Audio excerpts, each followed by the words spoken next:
Hi Stampers, welcome to Stamp with Marilyn. I'm Marilyn San Clemente of Stamp with Marilyn, and today I'm going to show you a couple of scrapbook pages. These are pages that I am making tomorrow with my Stampers Club members. They requested a scrapbook page this month and they wanted to do something with a wedding theme. So what I've done is I couldn't decide between the Something Borrowed designer paper or the Painted Petals designer paper, which I love. So I'm going to make a sample to show them with both of these papers. And so what I'm going to do is show you how I copy that sample with the Painted Petals based on the sample that I made with the Something Borrowed designer paper. So here I've used the Something Borrowed designer paper, the I Like You Hostess set, which I stamped randomly on the crumb cake cardstock, and then I embossed it with white embossing powder. Here I've stamped the flower from the I Like You Hostess set, and I've colored the flower with rose red ink and old olive ink, and then I cut around it and added that in to give the page a little dimension. Here I've used a paper doily, and I've cut out a small window label from Pink Pirouette, textured that with the Blossoms embossing folder, and then I used the Love, which was in the Thinlet set from the fall, with the Thankful. What I've done over here is I've used two different patterns of the Something Borrowed designer paper. I'm using for my picture mats soft suede, three 3x3 squares, and then this would hold a 4x6 picture. And you could put another picture here if you wanted to. Embellishments, I've added some of the white organza ribbon, which I tied with a pretty bow. I stamped Forever and Always. I took a button and added a little bit of the linen thread to it and just added that for another dimension, another little bauble on the page. So now I'm going to copy that page, and I'm going to make that using the Painted Petals stamp set. So the first thing I'm going to do is I have cut 3x3 squares, which I would use to mat wedding pictures or spring pictures, whichever I was going to use.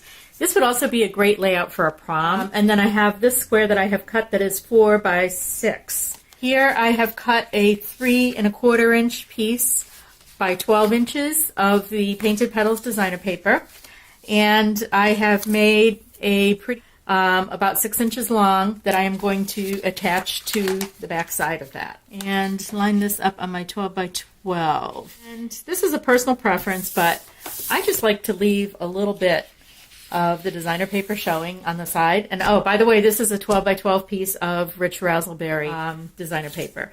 And here I have cut a piece of 2 3/4 by 4 inches of another pattern from the same Painted Petals designer paper stack, and I am going to add that over here.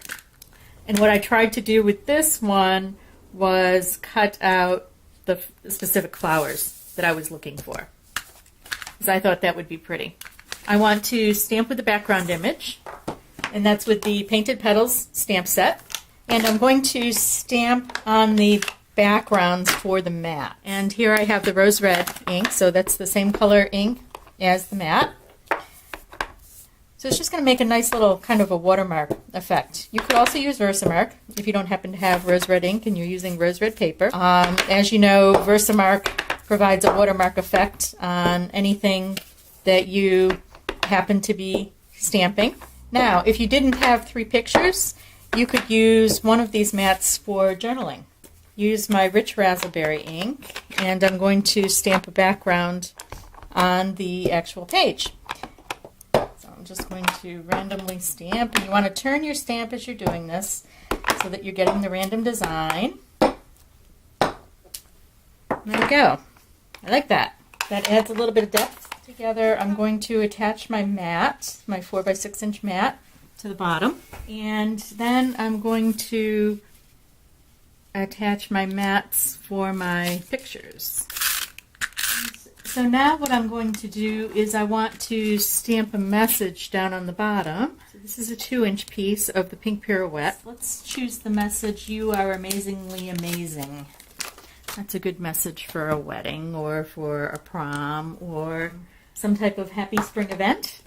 So I'm going to stamp that with Rich Razzleberry on the Pink Pirouette. The nice thing about the photopolymer stamps is it does make it very easy to line things up. And that actually didn't come out too clear. So I'm going to flip that over, and I'm going to ink up my stamp again and try this again. And the good thing about paper is it has two sides. So if you don't like the way it comes out the first time, you can stamp it again a second time. Just flip your paper over. There we go, and that's a little bit better. Now I'm going to attach this here. And what I'm going to do on this particular scrapbook page, I added this pretty little bow with the white organza ribbon. On this page, I wanted to add the pretty embellishment from the spring set. The Something Borrowed embellishment is feed the end through this embellishment. This embellishment's really pretty. This would be very pretty on a wedding invitation. I'm going to use a glue dot to put this in place. And then I'm going to take some of my snail. I'm going to trim this a little bit so it's not quite so long. And now I'm going to attach that to my page. Up here, so I have one of the paper doilies I'm going to attach to the top corner. I have this ornament that I cut using the window labels framelit, and then I emboss that with the Blossoms embossing folder. So I'm going to put that up here. And there we go. There's our scrapbook page. And what I'm thinking actually is that it needs another little embellishment. Do that. I'm just going to take this element, and this time I'm just going to use a glue dot and attach that here between the pictures. Now, some other things that you can do is to add some of the rhinestone pearls. So I've used that to enhance the corners, and now what I need to do is make my floral element. Use a piece of Whisper White cardstock. So now I'm going to stamp my floral image to put over here. So now I'm going to cut my flowers out. I'm going to go back to my page, and I'm going to use dimensionals, which I have. And then another piece that I could do is to these two flowers over here that have centers, I could add pearls to the center of those elements as well. This could be a wedding scrapbook page. This could be a Mother's Day scrapbook page. It could be for a prom. Any type of fun spring event. And that's it for today. Thanks for stopping by. Don't forget to like my YouTube page if you'd like to see more videos. This is one of the projects that I am providing to my Stampers Club tomorrow. So if you're interested, look at joining my virtual Stampers Club. And you can receive videos such as this with full color tutorials in your mailbox each month. Thanks, and take care.